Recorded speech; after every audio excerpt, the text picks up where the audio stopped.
To the Shiva institute of advance mobile laptop LCD LED repairing. दोस्तों आज हम BIOS copy करना बताएंगे कि लैपटॉप के मदरबोर्ड की बायोस को कैसे हम रीड करते हैं और कैसे हम राइट करते हैं, दोनों चीज़ दिखाऊंगा आपको। तो वीडियो को अंत तक देखें और बिगनर स्टूडेंट के लिए मेरा चैनल बहुत हेल्पफुल है, तो प्लीज़ आप चैनल को सब्सक्राइब कीजिए और अपने फ्रेंड सर्कल में उसको शेयर कीजिए जो भी काम सीखना चाहते हैं। ये सारे काम टेक्निकल स्किल हैं, हाथ के हुनर हैं। अगर आप इस काम को सीखते हैं तो डेफिनेट आप अपने लिए अच्छी अर्निंग कर सकते हैं। आज जैसे कि आप देख रहे हैं मार्केट में व्यापार आजकल है नहीं, काम है नहीं मार्केट में, लेकिन आपके पास अगर स्किल है तो आप अच्छी रिपेयरिंग कर सकते हैं और आप अपने लिए अच्छी अर्निंग भी कर सकते हैं। ठीक है, तो आइए दोस्तों मैं आपको दिखाता हूँ किस तरीके से हम करेंगे। जैसे कि आप देख रहे हैं यहाँ पे मेरे पास डेल का सीडार का बोर्ड है जो इंटेल MB13269-1 करके मदरबोर्ड का पार्ट नंबर है। और ये जो लैपटॉप है हमारा i3 4th जनरेशन में है। तो इसमें मैं आपको दिखाऊंगा, जैसे कि आप देख रहे हैं ये बायोस लगी है। बायोस चिप की जो साइज़ होती है और मॉसपेट के हिसाब से इसका साइज़ ज़रा लार्ज होता है। तो मैं आपको दिखाऊंगा मॉसपेट इसमें अगर 4th, इसमें तो खैर नहीं लगे हैं बड़े वाले मॉसपेट, लेकिन इसका जो साइज़ है और मॉसपेट के साइज़ से थोड़ा सा बड़ा होता है, तो आपको आसानी से पहचान में आ जाएगी। और जैसे कि आप देख रहे हैं बायोस जो होती है विनबॉन्ड की हो गई, कंपनियों की आती है। तो इसको कैसे निकालेंगे और कैसे हम इसको प्रोग्रामिंग करेंगे वो आज मैं आपको दिखाने वाला हूं, तो वीडियो को ज़रा अच्छे से देखेंगे। तो सबसे पहले आप देखेंगे कि इस बायोस का अपना गाइड पॉइंट होता है, तो निकालने से पहले आपने इस गाइड पॉइंट को ज़रूर ध्यान से देखना है, क्योंकि जब आप इसको लगाएंगे तो इसी डायरेक्शन में आपको इसको लगाना है। और मदरबोर्ड में देखेंगे यहाँ पे एक वाइट कलर का निशान है, तो ये बताता है कि ये गाइड पॉइंट इसी साइड में आएगा। तो अब मैं इसको HMD मशीन के द्वारा निकालूंगा। निकालने के बाद मेरे पास यहाँ पे एक प्रोग्रामर है, देख सकते हैं यहाँ पे इनिट का प्रोग्रामर है और बहुत छोटा है। बिगनर स्टूडेंट के लिए ये प्रोग्रामर बहुत अच्छा है, कम कॉस्ट का है और इसके द्वारा हम अपने लैपटॉप को प्रोग्राम कर सकते हैं, लैपटॉप की बायोस को प्रोग्राम कर सकते हैं। तो मैंने इसको USB के थ्रू अपने लैपटॉप से कनेक्ट किया हुआ है। देख सकते हैं यहाँ पे एक LED जल रही है और यहाँ पे एक सॉकेट लगा हुआ है जो बायोस को हम इसमें होल्ड कर सकते हैं, इसको होल्डर भी कह सकते हैं, बायोस होल्डर। तो आइए दोस्तों मैं आपको दिखाता हूँ किस तरीके से हमें इसे प्रोग्राम करना है। सबसे पहले आप देखेंगे बायोस पे मैं SMD मशीन के द्वारा हीट करूँगा और इसकी बायोस को रिमूव करूँगा। तो देखेंगे आप जब हीट करेंगे तो हल्का हल्का राउंड राउंड लें से, और जब टेम्परेचर आ जाएगा तो हमारी बायोस जो है निकल जाएगी।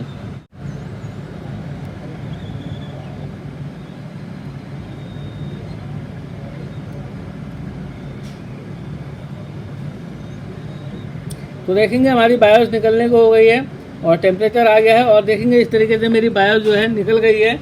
और निकलने के बाद आप देखेंगे इसमें जो गाइड पॉइंट है अभी सीधा है और रखने के बाद मैं अपनी जिग में लगाऊंगा और आप देखेंगे गाइड पॉइंट जो है इस साइड में है। और जब हम अपनी जिग में इसको लगाते हैं बायोस को तो इसका ध्यान रखना पड़ता है कि जो इसका गाइड पॉइंट है वो इसके जो लीवर है इस साइड में रहना चाहिए। तो आप देखेंगे मैं इसको कितने आसानी से इसको प्लग कर लेता हूँ।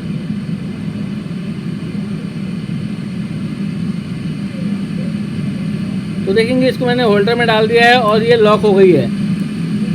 जैसे कि आप देख रहे हैं कि मैंने इसको बायोस को इसके बायोस होल्डर में लगा दिया है और लगाने के बाद यहाँ पे मैं इसका प्रोग्रामर खोलूँगा।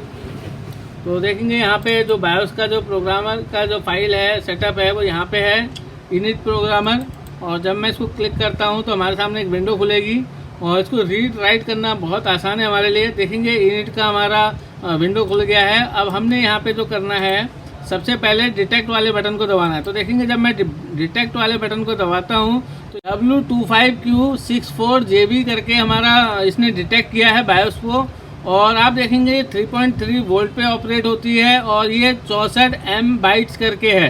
तो आप ये देखेंगे और इसका मैन्युफैक्चरर जो है आप देखेंगे विनबॉन्ड है और विनबॉन्ड की हमारी चिप है। तो हमने सबसे पहले क्या है जो ऊपर आ रहा है उसको सेलेक्ट करना है और इसको ओके कर देंगे। तो आप देखेंगे हमारी जो चिप का यहाँ पे भी दिखाया जा रहा है कि आपने जो बायोस लगानी है लीवर वाले साइड में लगाना है, यानी कि जो बायोस का गाइड पॉइंट है वो इस साइड में लगाना है। तो इसके बाद हमने क्या करना है, सबसे पहले इस IC की जो फाइल है उसको बैकअप के तौर पे अपने पास सेव करना है। तो आप देखेंगे सेव वाले बटन के बाद यानी कि यहाँ से चौथा नंबर का इसमें आ रहा है आपका IC रीड, ये बटन को आपने दबा देना है। जैसे ही आप इस बटन को दबाएंगे तो देखेंगे यहाँ पे जो फाइल है बायोस की आ गई है और आप देखेंगे ये बायोस हमारी कॉपी हो रही है जो ग्रीन कलर की चल रही है। तो ये बैकअप लेना शुरू कर रहा है तो जब भी आपके पास कोई लैपटॉप आता है ऐसा जो ऑन तो है पर उसके अंदर कोई प्रॉब्लम है, जैसे उसमें रीस्टार्ट की प्रॉब्लम है या यूएसबी नहीं चल रही है, जिसके वजह से मतलब आप बायोस डालना चाह रहे हो, तो आप हमेशा उस लैपटॉप की बायोस का बैकअप ज़रूर लें, ताकि जब आप नई बायोस डालें और अगर वो चल गया तो वेल एंड गुड है, और नहीं चलता है तो कम से कम आप पुरानी बायोस जो आपने बैकअप ली थी उसके द्वारा सेम कंडीशन में उसको लैपटॉप को ला पाएँ। कभी कभी ऐसा होता है कि हमने बायोस का बैकअप नहीं लिया है और जो नई हमें अवेलेबल हो रही हैं वो काम ही नहीं कर रही है, तो कस्टमर हमसे कहता है कि हमारा लैपटॉप जिस कंडीशन में था उस कंडीशन में दे दो। तो अगर आपने बैकअप नहीं लिया है तो ये बहुत प्रॉब्लम हो जाएगी, और बैकअप लिया है तो एटलीस्ट जिस कंडीशन में था उस कंडीशन में आप उसको दोबारा ला सकते हैं। तो देखेंगे यहाँ पे कुछ टाइम लिया इसने, तो यहाँ पे हमारी बायोस जो है हमारे लिए बैकअप के तौर पे हमारे सिस्टम में आ जाएगी। तो आप देखेंगे यहाँ पे लिख के आ रहा है रीडिंग मेमोरी, और ये इसने हमारा 1 मिनट 8 सेकंड करीब लिया रीड करने के लिए, और हमारी फाइल सक्सेसफुल हो गई है और ये बैकअप के तौर पे हमारे पास आ गई है।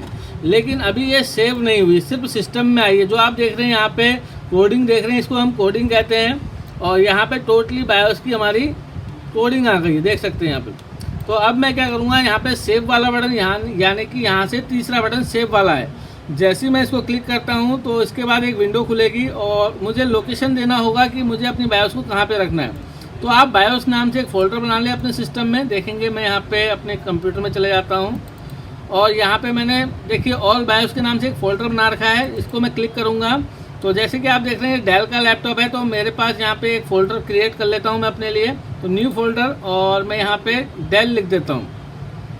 देखेंगे यहाँ पे मैंने एक डेल नाम से एक फ़ोल्डर बना दिया है, और इसके अंदर इस फाइल को मैं सेव कर दूंगा। देखेंगे, और इसका मुझे क्या करना होगा, बोर्ड का पार्ट नंबर लिख के रखना पड़ेगा, ताकि जब भी मेरे पास इस तरीके का बोर्ड आए कोई प्रॉब्लम के लिए तो इस बायोस को मैं रीड कर सकता हूँ। ये मेरा लैपटॉप ओके है, केवल आपको ये दिखाना चाहता हूँ कि हम कैसे बायोस को रीड करते हैं, इसीलिए मैं इस बोर्ड की बायोस कॉपी करके आपको दिखा रहा हूँ।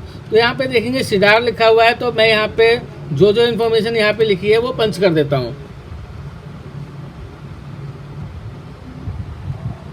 सिडार इंटेल MB 13269-1, और इसमें आप देखेंगे जो रिव्यू है इसका REVA000,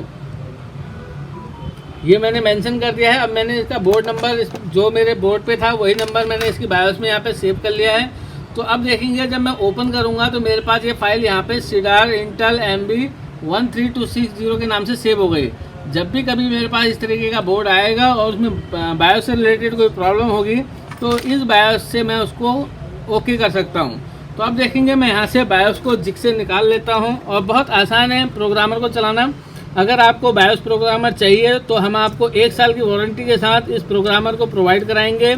यानी कि जो आपका ये बायोस है प्रोग्रामर, अगर आपको परचेस करना है तो हमसे कांटेक्ट कर सकते हैं। ये हम आपको 1 साल की वारंटी के साथ प्रोग्रामर प्रोवाइड कराएंगे, और आपको इसकी जो भी सपोर्ट होगी वो हम आपको सपोर्ट भी देंगे।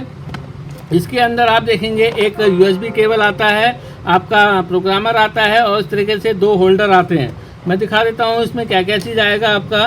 तो आप देखेंगे यहाँ पे 2 होल्डर आएंगे, एक होल्डर ये लगा हुआ है, एक होल्डर ये है, और यहाँ पे इस तरीके से 2 PCB भी आएंगी जिसमें हम अपनी बायोस को सोल्ड कर सकते हैं। ठीक है, तो अब मैं आपको दिखाता हूँ कि ये जो बायोस मैंने निकाली है मदरबोर्ड में कैसे लगाएंगे। तो वीडियो को आप ध्यान से देखें। अब देखिए जो इसका गाइड पॉइंट है आप उस पर ध्यान दें, क्योंकि लगाते समय इसको हमें गाइड पॉइंट के हिसाब से ही लगाना है। तो मैं इसको इस तरीके से सोल्ड करूँगा। तो अभी मेरे को यहाँ पे पेस्ट लगाना होगा, पेस्ट करेंगे, पेस्ट वो पहुँचा दूँगा, कोई नहीं, कटिंग हो जाएगी। तो देखेंगे मैं सबसे पहले इसमें पेस्ट लगाऊंगा। ये मेरा पेस्ट है यहाँ पे,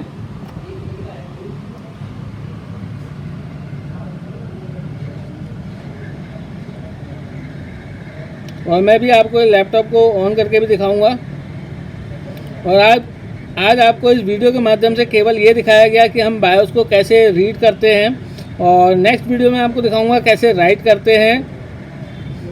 तो सारी वीडियो आप देखते रहें, ताकि मेरा उद्देश्य ये है कि जो बिगनर स्टूडेंट हैं उनको अपडेट करना। और अगर कोई ऑनलाइन वीडियो परचेज़ करना चाहता है तो हमसे लैपटॉप रिपेयरिंग की, मोबाइल रिपेयरिंग की, प्रिंटर रिपेयरिंग की क्लास परचेज़ कर सकता है और लाइफ टाइम आप उस वीडियो को एक्सेस कर सकते हैं, देख सकते हैं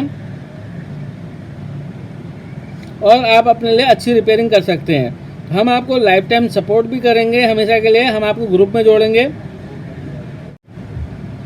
देखेंगे हमारी बायस जो है लग गई है।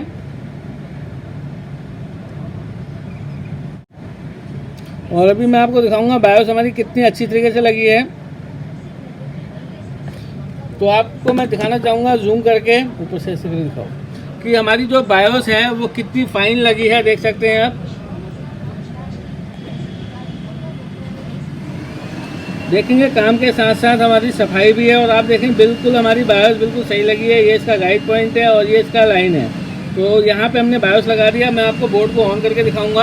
ये है पावर सप्लाई में 0.8 एम्पियर आ रहा है इसका, 0.08। और आप देखेंगे यहाँ पे 3-5 का सेक्शन है और यहाँ पे मैं DSO से चेक कर रहा हूँ। तो आप देखेंगे यहाँ पे फ्रिक्वेंसी बन रही है। और अगर मैं कॉइल के, ये कॉइल का इनपुट है जहाँ पे मॉसफेट से स्विचिंग हो रही है। और यहाँ पे क्या है, AC प्लस DC मिक्स है। और जैसे कि आप देख रहे हैं इस कॉइल के इनपुट में हमारी AC प्लस DC मिक्स है। तो यहाँ पे आप DSO में देख सकते हैं कि फ्रिक्वेंसी बन रही है हमारी। और जैसे कि मैंने क्लास में पढ़ाया था कि जो कॉइल होती है वो AC को अपोज करती है, यानी कि AC को ब्लॉक करती है और DC के लिए जंपर वायर की तरह काम करती है। और अगर मैं इस कॉइल के आउटपुट में चेक करता हूँ तो मुझे यहाँ पे प्योर 5 वोल्ट मिल रही है। और जब मैं इस कॉइल पे चेक करता हूँ इस मॉसफेट की स्विचिंग के द्वारा, यहाँ पे देख सकते हैं DSO में फ्रिक्वेंसी बन रही है, क्योंकि यहाँ पे AC प्लस DC मिक्स है।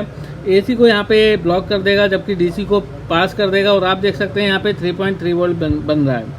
और इस समय मेरा लैपटॉप ऑफ कंडीशन में है। और मैं आपको DSO की मदद से ये भी बताऊंगा कि कैसे पता लगाएं कि हमारे मोबाइल में बैटरी चार्ज हो रही है कि नहीं हो रही है, या फिर हमारा चार्जिंग सेक्शन काम कर रहा है नहीं कर रहा है। अभी मैंने इसको अपनी DC पावर सप्लाई से कनेक्ट किया है और जब मैं अपनी बैटरी को इसमें कनेक्ट करता हूँ तो देखेंगे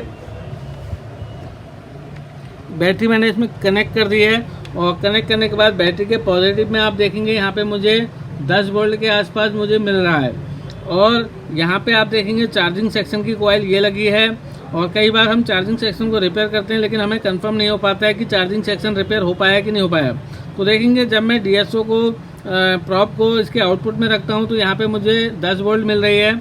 लेकिन जो स्विचिंग मॉसफेट है आप देख सकते हैं, यहाँ पे एक अपर मॉसफेट है, एक लोअर मॉसफेट है, यहाँ पे एक चार्जिंग IC है। और आप देखेंगे यहाँ पे आपको एक डायोड जरूर देखने को मिलेगा। और यहाँ पे जब मैं इसके स्विचिंग में यहाँ पे लगा रहा हूँ तो देखेंगे मुझे यहाँ पे वोल्टेज लेवल सेम मिल रहा है 10 वोल्ट। तो इसका मतलब है यहाँ पे अभी चार्जिंग चालू नहीं हुई। तो जो मेरी DC पावर सप्लाई है ये काम नहीं कर पा रही है। मैं इसको निकाल देता हूँ और यहाँ पे मेरे पास डेल का अडाप्टर है, ओरिजिनल चार्जर। तो जैसे ही मैंने इसको प्लग करता हूँ और कॉइल पे रखता हूँ तो देखेंगे यहाँ पे मेरी फ्रिक्वेंसी बननी शुरू हो गई, देख सकते हैं DSO में। और यहाँ पे आप देखेंगे कि ये मॉसफेट जो है स्विचिंग करने लग गए हैं। और स्विचिंग करने पर हमारे जो चार्जिंग है वो चालू हो गई है, जबकि हमारी जो DC पावर सप्लाई से थी तो वो चार्जिंग नहीं कर पा रही थी। तो वहाँ पे हमको केवल वोल्टेज दिखाता। और आप देखेंगे यहाँ पे जो यहाँ पे मॉसफेट लगे हुए हैं और यहाँ पे जो चार्जिंग IC है हमारी, यहाँ पे एक डायोड लगा होता है। और आप देखेंगे डायोड में ये वाला पोल इसका एनोड है। जब मैं एनोड पे लगाता हूँ तो केवल मुझे 5 वोल्ट मिल रहा है। और इसके कैथोड पे जब मैं लगाता हूँ तो देखेंगे यहाँ पे मुझे फ्रिक्वेंसी जनरेट हो रही है 2.16 वोल्ट के साथ फ्रिक्वेंसी जनरेट हो रही है। और फ्रिक्वेंसी देखेंगे तो इसका लेवल 798 हर्ट्ज में दिख रही है मुझे फ्रिक्वेंसी। तो इस तरीके से हम चार्जिंग को भी कंफर्म कर सकते हैं कि हमारा लैपटॉप का मदरबोर्ड चार्जिंग का सेक्शन काम कर रहा है कि नहीं कर रहा है। लेकिन ये केवल हम DSO की मदद से कर सकते हैं। लेकिन आप अगर देखेंगे मैं मल्टीमीटर से इसको मेजर करूं तो मुझे मल्टीमीटर से केवल वोल्टेज मिलने वाली है। तो देखेंगे मैं आपको दिखाता हूं अभी। तो देखेंगे अगर मैं मल्टीमीटर से कॉइल के चाहे मैं इस साइड में रखूं, देखेंगे यहाँ पे मुझे 31 वोल्ट मिल रहा है और कॉइल के आउटसाइड में मुझे 15 वोल्ट मिल रहा है। और डायोड के एनोड पे रखता हूँ तो मुझे 5 वोल्ट करीब मेजर हो रही है, जबकि कैथोड पे रखता हूँ इसके तो मुझे यहाँ पे वोल्टेज का लेवल 36 के आसपास दिख रहा है। तो आपने ये चीज़ देखा, मल्टीमीटर हमें फ्रिक्वेंसी नहीं बता पाती है, जबकि DSO की मदद से हम देख सकते हैं कि हमारा चार्जिंग सेक्शन काम कर रहा है। और यही काम मैं अभी यहाँ पे अपना DC पावर सप्लाई मशीन का अडाप्टर लगाऊँ देखेंगे ये मेरा डीसी पावर सप्लाई का अडेप्टर है, और जब मैं इसको प्लग करता हूँ तो आप देखेंगे जो फ्रीक्वेंसी अभी मुझे बन रही है वो इस अडेप्टर के लगाने के बाद नहीं मिलेगी। देखेंगे जब मैंने अडेप्टर हटा दिया है तो यहाँ पे वोल्टेज आ गया है, और जैसे ही मैं डीसी पावर सप्लाई मशीन को लगाता हूँ तो देखेंगे यहाँ वोल्टेज तो आ गई, लेकिन यहाँ पे फ्रीक्वेंसी यानी कि हमारी स्विचिंग चालू नहीं हुई चार्जिंग के लिए। अब मैं यहाँ पे देखेंगे अपना पावर लगा देता हूँ जो अडेप्टर का है। जैसे ही मैं अडेप्टर को लगाऊंगा और चार्जिंग सेक्शन कुछ सेकंड में चालू हो जाएगा। देखेंगे ये मैंने लगा दिया और चार्जिंग सेक्शन मुश्किल से 2 सेकंड में हमारी स्विचिंग चालू हो गई। तो डीएसओ की मदद से हम ऐसे भी पता लगा सकते हैं कि हमारी जो है चार्जिंग सेक्शन काम कर रहा है कि नहीं कर रहा है। और आप देखेंगे यहाँ पे हमारे कुछ आरटीसी लगा हुआ है यहाँ पे, और हमारा लैन सेक्शन में हमारा क्रिस्टल लगा हुआ है। और आप देखेंगे यहाँ पे एक क्रिस्टल और देखा था मैंने, यहाँ पे देखेंगे सीपीयू के पास में एक क्रिस्टल लगा हुआ है। तो आज मैं आपको इनको भी चेक करके दिखाऊंगा किस तरीके से ये फ्रिक्वेंसी बनाते हैं। तो ये हम केवल डीएसओ पे ही चेक कर सकते हैं। अभी मेरा जो सिस्टम है वो बंद पड़ा हुआ है, तो देखेंगे मैं लगा रहा हूँ तो मेरी कोई भी फ्रिक्वेंसी जनरेट नहीं हो रही है। तो अभी मैं बैटरी को हटा देता हूँ और अपनी डीसी पावर सप्लाई से इसको ऑन करता हूँ और आपको आरटीसी पे कितनी फ्रिक्वेंसी जनरेट हो रही है वो सब मेजर करके दिखाऊंगा। तो वीडियो को देखें, मैं आपको इस तरीके के फुल नॉलेज दूंगा। ये मैंने डीसी पावर कनेक्ट कर दिया है और आप देखेंगे मैं इसको ऑन कर देता हूँ। तो देखेंगे लैपटॉप का फ़ैन रेडी हो गया है और ये चालू हो गया है। और इसको अब मैं आपको फ्रिक्वेंसी मेजर करके दिखाऊंगा। ये डीएसओ की नेगेटिव की वायर है, इस तरीके से बोर्ड में लगा देना चाहिए। ये मेरा बोर्ड ऑन हो गया है। अब मैं डीएसओ की मदद से इसके क्रिस्टल पे रखता हूँ। यहाँ पे देखेंगे क्रिस्टल के जो आउटपुट में 2 कैपेसिटर होते हैं। तो जब मैं कैपेसिटर में लगाता हूँ तो देखेंगे यहाँ पे मुझे फ्रिक्वेंसी मिलेंगी। यहाँ पे तो देखेंगे यहाँ पे मुझे फ्रिक्वेंसी मिलनी शुरू हो गई है। और कैपेसिटर के जो दूसरा पोल है मैं उस पर रखता हूँ तो देखेंगे मुझे फ्रिक्वेंसी मिल रही है। और यहाँ पे अगर मैं आरटीसी क्रिस्टल जो है हमारा, देखेंगे यहाँ पे मुझे क्रिस्टल में किलोहर्ट्ज में फ्रिक्वेंसी मिल रही है। तो फ्रिक्वेंसी मिल रही है। और अगर देखेंगे यहाँ पे इस तरीके से आपने देखा कि हमने मदरबोर्ड को कैसे डीएसओ से पता लगाया कि हमारी चार्जिंग हो रही कि नहीं हो रही है। तो इस वीडियो में आपको 2 तरह की जानकारी मिली। पहली जानकारी में आपको ये पता चला कि बायोस को कैसे रीड करते हैं, और दूसरी जानकारी में डीएसओ की मदद से हम कैसे पता लगाएं हमारा चार्जिंग सेक्शन काम कर रहा है कि नहीं कर रहा है। पूरा वीडियो देखने के लिए थैंक यू, धन्यवाद। और अगर आप ऑनलाइन रिपेयरिंग सीखना चाहते हैं तो हमारे पास ऑनलाइन वीडियो हैं और 3 महीने का पैकेज है। आप उनको डेली देखिए, 100% आप रिपेयरिंग करेंगे। थैंक यू, धन्यवाद।